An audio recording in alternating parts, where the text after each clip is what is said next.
Hello again, everybody. I'm going to do quite a long video today. So yeah, I will get on to some pictures and interesting stuff in a second, but I do have a few things I want to say. So first of all, there's a person who's commenting on my videos, and I can see your comments. They're coming up on my notifications, but I know that they're not appearing, and I can see that you know that they're not appearing as well because you keep commenting the same thing. So yeah, a lot of this video is for you.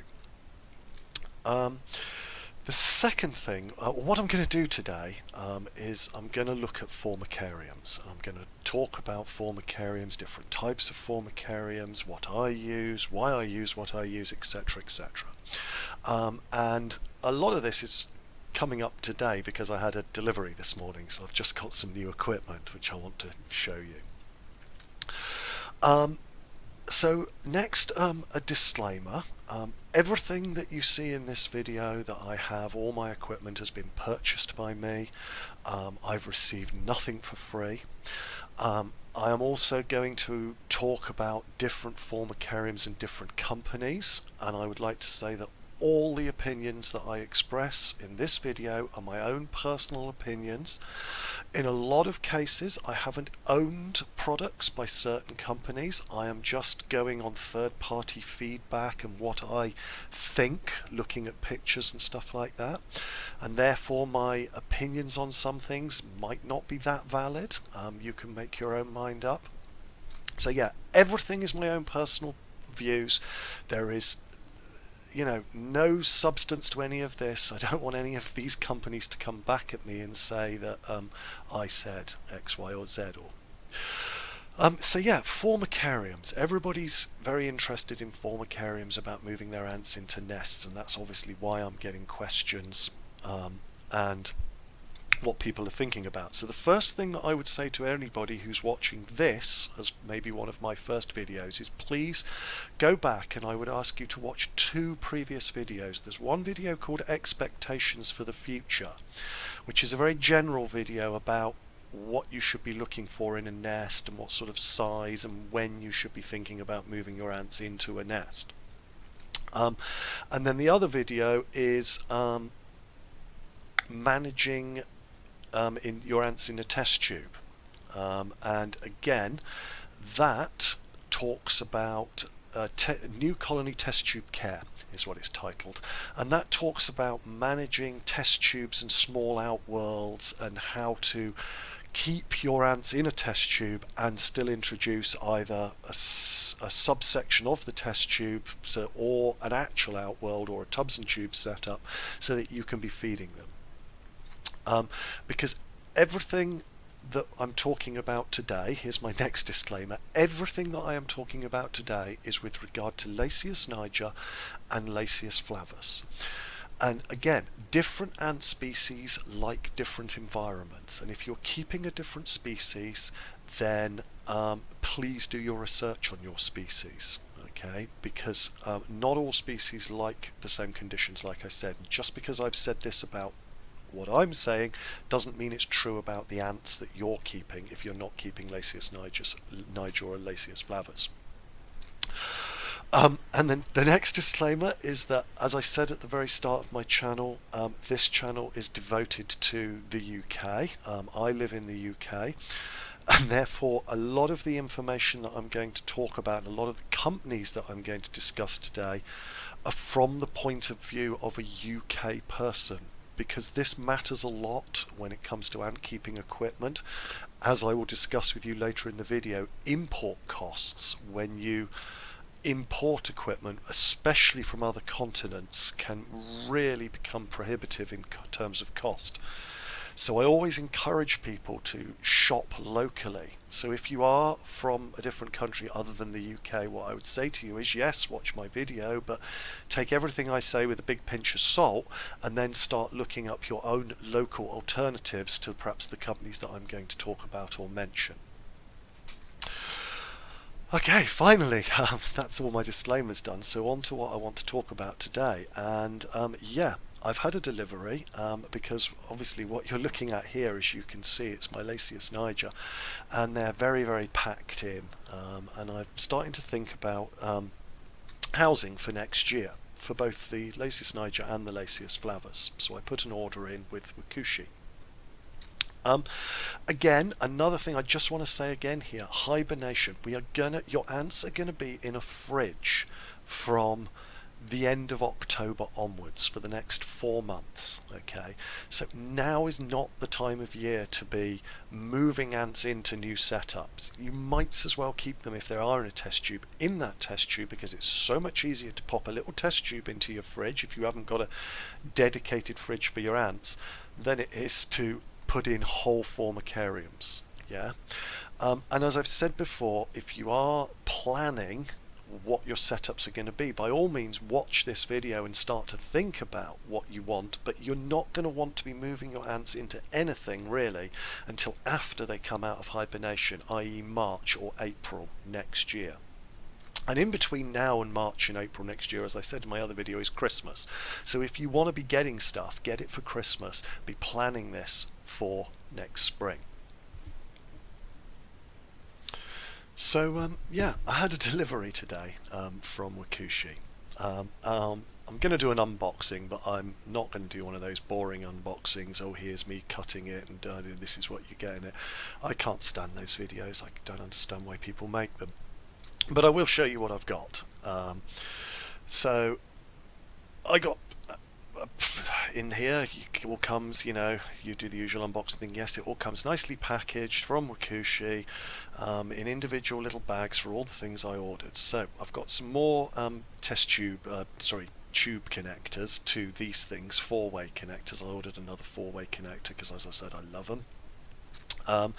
This is a water feeder module.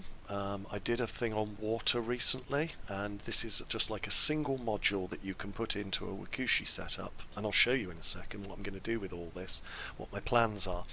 But there, this is the water module, and that connects into the rest of the setup, gives them access to fresh drinking water.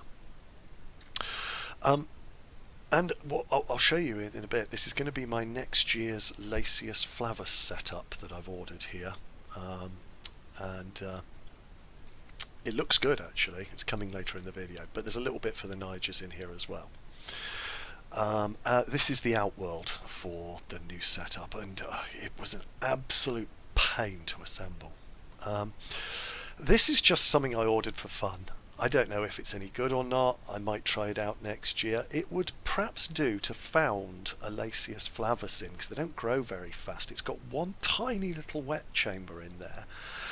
One tiny little dry chamber. That's an outworld, a mini outworld, and that's for a water tower to go on. So you can have access to fresh water slotted in here.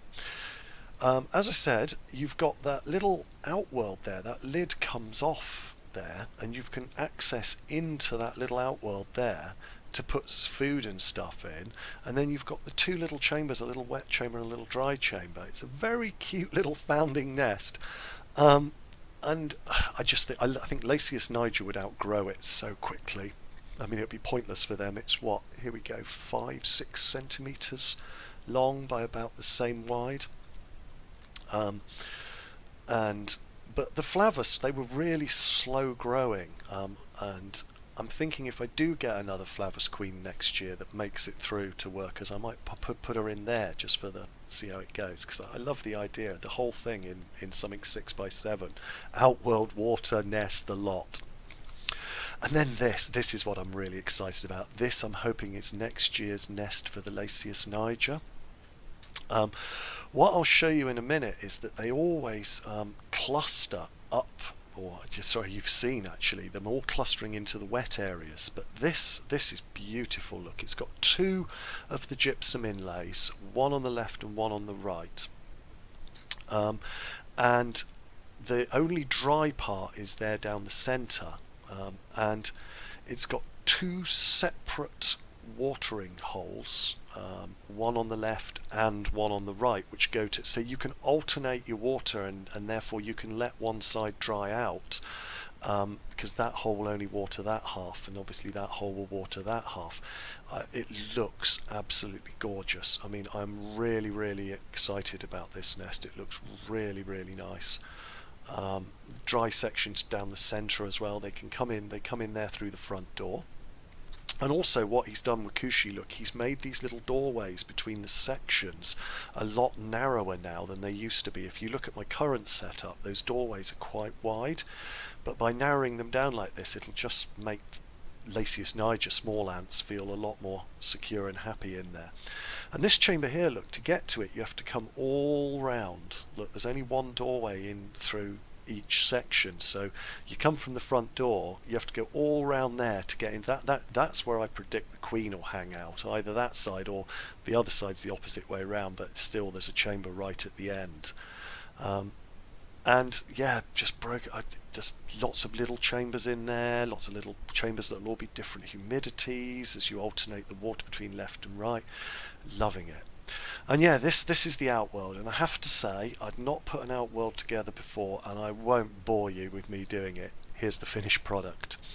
So yeah, this is what I got today. This is what I'm hoping to put my Lasius flavus into next year. And I think it looks really good, really cute little setup, really small. Everybody seems to want to have big setups. My objective is to try and house my ants in as small a setup as possible. So yeah, this was a nest I already had. I've shown this on that video, as I said, expectations for the future. So you put the water in that hole there, and a gypsum block sits in here, which keeps this back section humid. And then you've got to have a couple of little dry sections. There's a four-way in there, and then you've got the water tower off the four-way, and then the outworld connects straight to the four-way as well. And at the moment, that open door on the front, that's where I would connect their current nest up to try and get them to move in. I wouldn't tip them out or anything. I'd try to get them to move in manually. Yeah, you get a little feeder tray as well, came with it. I presume that's what it is. There's no instructions. I presume it's just a feeder tray for putting into the outworld. And then you get the red covers. Now, there's a lot of debate about ants, and can ants see red and whatever, but it just makes it slightly darker no matter what, whether they can or cannot see red. And then, yeah, once I've got them in there, once they've moved out of their current nest, I would block that hole at the front off with a blocking section. So yeah, this is all WaKooshi, like I said. So that's a WaKooshi wet module, I think. That's a water module. That's a 4x4 module. This is an outworld module. And then you need to buy link packs. These here are links where you decide what your connections are, and you can decide to have either a whole or a blocked off one. And like I said, when they'd moved in, then I'd get one of the blocked off links and block that off as well. I roughly totaled it all up, and I think that this would come to just short of £50 from WaKooshi to buy all of this. And quite honestly, that is what you sort of need to be thinking about for Lasius niger perhaps for next year. It's 24 centimeters, I think, in total length, and about 7, I think, wide. And if you moved your Lasius niger in there, mine moved into a section like that when they were on about 55 workers. And here you are, you can see I've got the bigger nest, but they only use, really, look, that back section that is the wet module that you've just seen. And they're not really using the rest of the nest.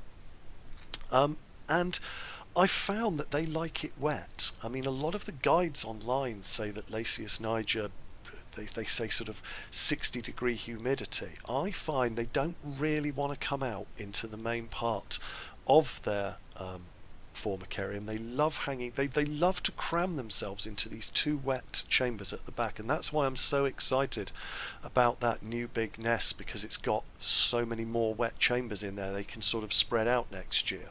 So I'll leave them in here for hibernation, and then I'll try and get them to move out next spring.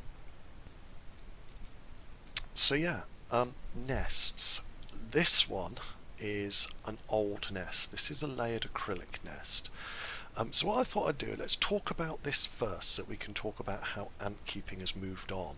And what I'm showing you here, this is like 4 layers of acrylic. Each one is cut with the shapes, like the chambers and everything, and then they're layered down on top of each other and screwed together.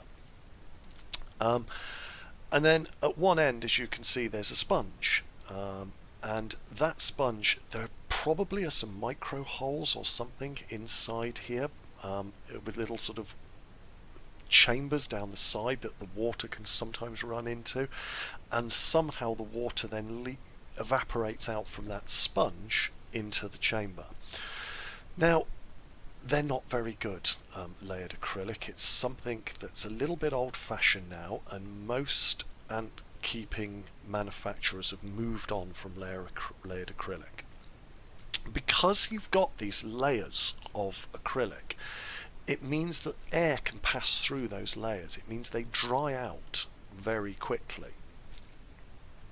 and don't keep their humidity. And secondly, having a sponge for keeping it, sponges aren't really that good. I mean, some manufacturers sort of moved on and started using very special sponges, and you'll see some descriptions of sponges that don't mold because they are special. But again, the hobby has moved on from sponges and layered acrylic to more advanced designs. So the first thing that came along is 3D printing. So yeah, this is what 3D printing is. It's solid plastic. There is no gaps, there's no layered acrylic.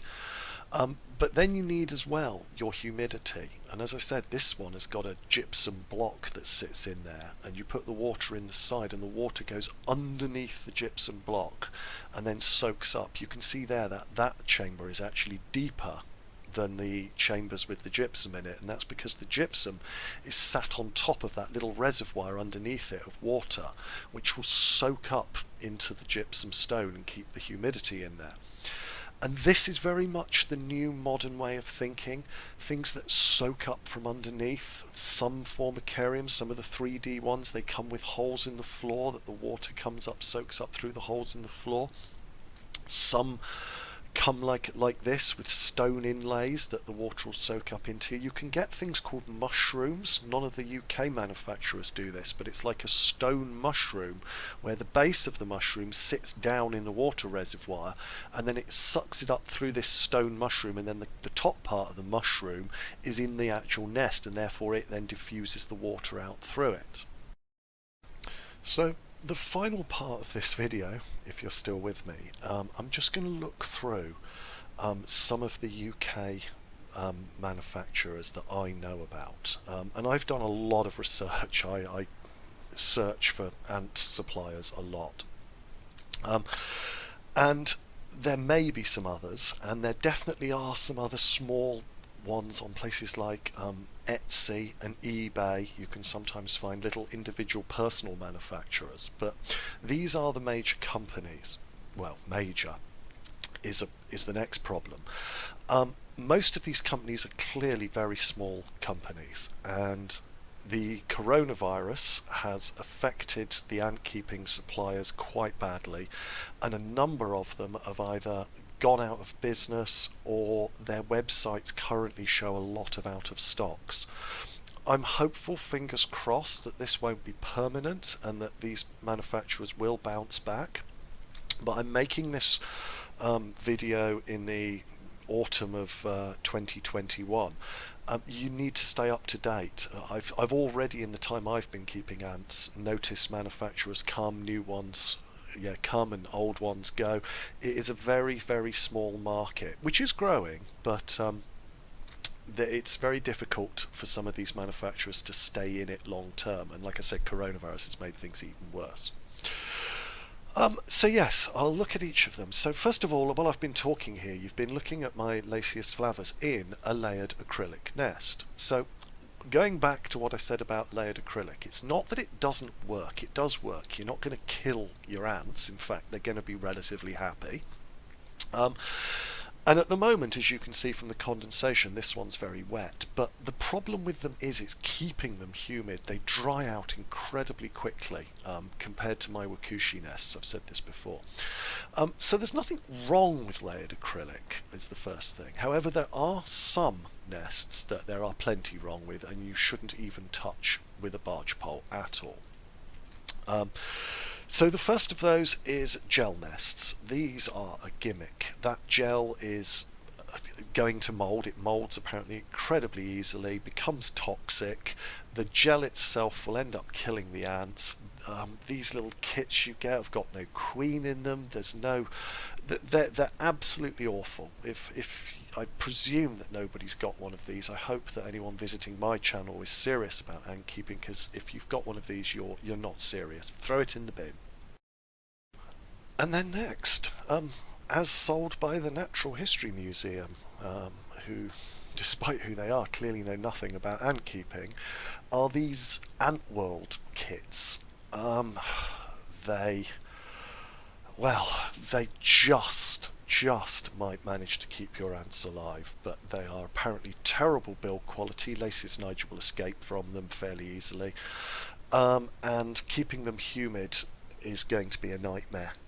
You're either going to overwater them, in which case you'll get a sludge at the bottom because there's no drainage layer, or you'll underwater them, in which case your ants will be chronically underwatered, and you'll also potentially get tunnel collapse because it's so dry in there. Again, they're a children's toy, they're a gimmick, they're not for serious ant keepers. Now, natural setups, the soil or sand setups are possible. It is not something that I personally want to do. As you've seen from some of the videos that I show about ant behaviour, I'm into watching my ants spinning their pupa, naked pupa, rescue mission. You know, you can see what I'm interested in. And I just feel that I would lose all visibility of that in any type of setup that contained a lot of substrate. So I don't go for that. But well, they are possible. They are not as simple as just throwing some soil into a jar, which is what a lot of people try to do. And one of my subscribers, a gentleman called Big Ross, has done this absolutely wonderful video, which I'm just showing a screenshot of here. And the link is in the description, and what I would say is if you are interested in doing natural setups, go and watch this video, because it's a really good video of him creating his natural setup. But yeah, very briefly, you need to be worrying about drainage layers, carbon layers, cleaner insects. There's so much you have to be worried about. It's like I said, it's not as simple as just throwing some soil in a jar, and do not do that for your setup. Next thing that I also wouldn't use for Laceus niger is I wouldn't use cork or wood nests.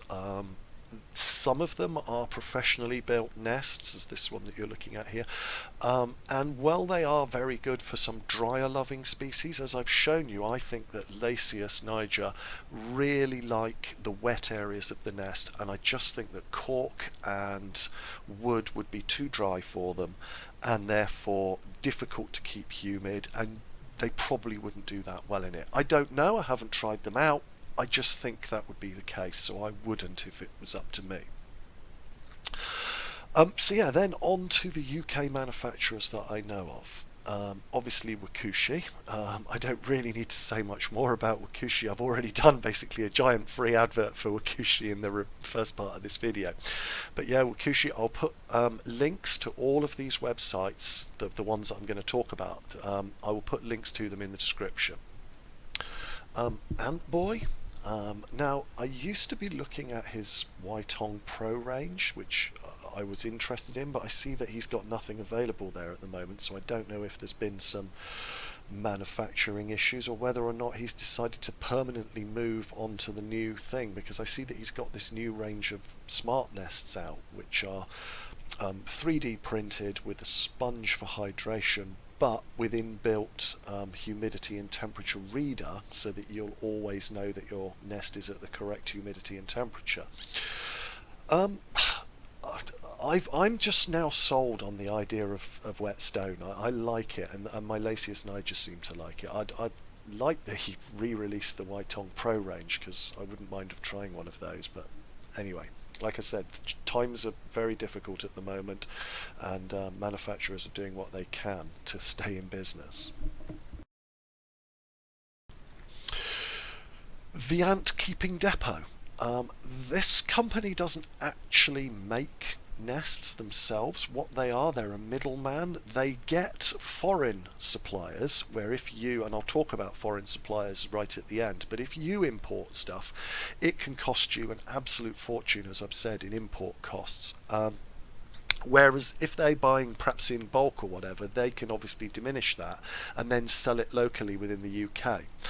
So what I would say about the ant keeping depot is I've got no sort of comment to make on the products, because they're either good or they're not good, depending on who the original supplier is. And some of the original suppliers are very good suppliers, and some of, therefore, the stuff on Ant Keeping Depot is very good stuff. On the other side of the coin, some of the original suppliers are less good, and therefore some of the products on here are less good. So it's very hit and miss according to where it came from in the first place.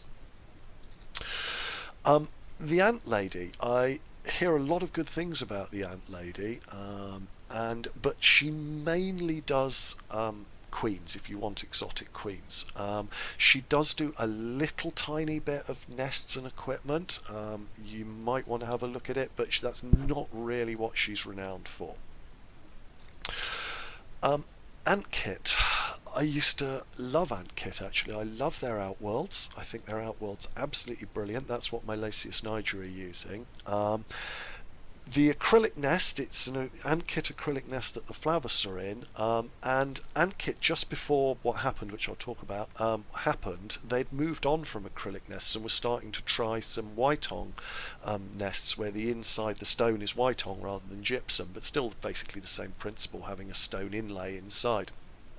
And we're making some interesting new designs, but unfortunately the coronavirus hit them really badly, and they basically closed down everything, stopped selling ant equipment. But I saw today that their web page is actually back up, and it looks to me like they're trying to clear old stock. I don't know if this means they're going to be back and new stuff's going to come. I hope it does, because it's a shame to have lost them from the scene. Yeah. And another one, Antlab, again, what you can see here is their fusion nest.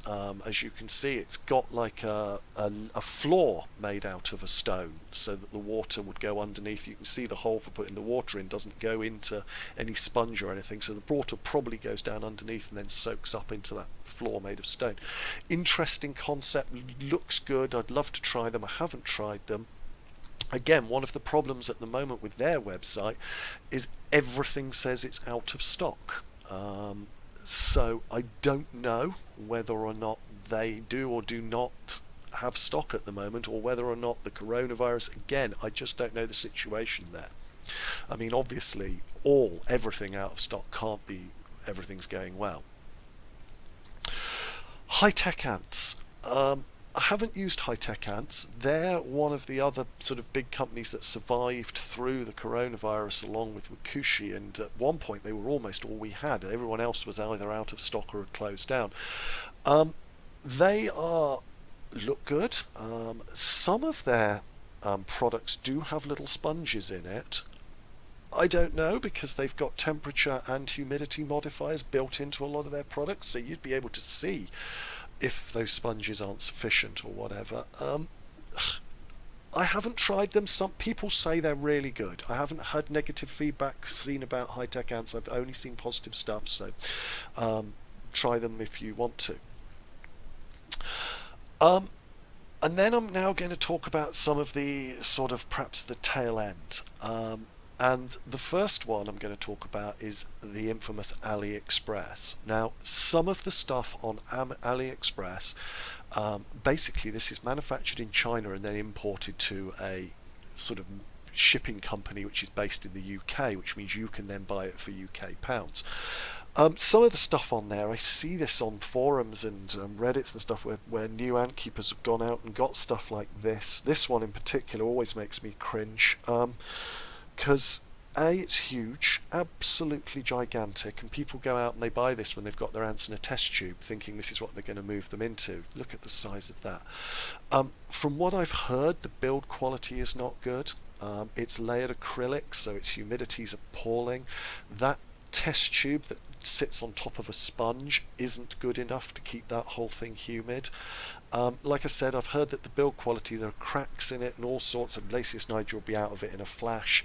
Yeah, I've got nothing that I haven't heard anything good about this product apart from the fact it looks big, which is why people perhaps go for it. On the other side of the coin, Aliexpress sell things like this. This is a tiny little outworld and test tube setup for having your ants in an outworld and test tube.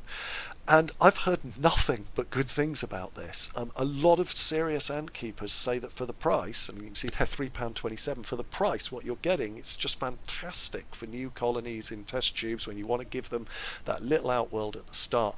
And I see these being used on other YouTube videos and all sorts by lots of other and keepers, because they just say, wow, yeah, this is what Aliexpress is good for.